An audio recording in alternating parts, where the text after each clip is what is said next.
Mon père, depuis peu, 9 de nos repentis passent la journée à travailler dans la solitude, au milieu des sables, et s'en trouvent bien. Je le comprends tout à fait, ma sœur.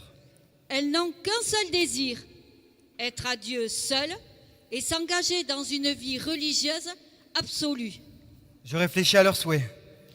Mon frère, il y a 2 jours, je suis allée les voir et je vous assure que j'ai senti la présence de Dieu dans cette solitude et ce silence perpétuel.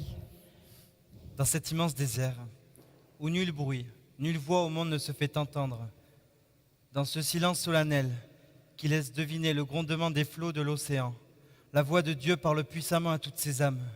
Elles sont saisies et attirées vers Dieu, mais Dieu seul, oui, Dieu seul.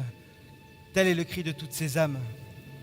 Ainsi, d'un commun accord, elles conviennent d'être à Dieu, mais Dieu seul, et ne communiquent entre elles que par des signes et pour l'accomplissement du devoir. Dès lors, règne pour elles une paix profonde, comme un avant-goût des délices du ciel. Elles mèneront ainsi une vie de travail, de prière et de silence. Ce sera le monastère des Bernardines.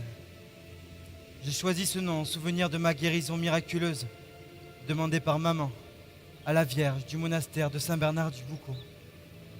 Aujourd'hui, le monastère des Bernardines est un véritable havre de paix. Alors, si vous ne connaissez pas ce lieu, allez-y. Allez écouter le silence. Un silence vivant. Un silence habité.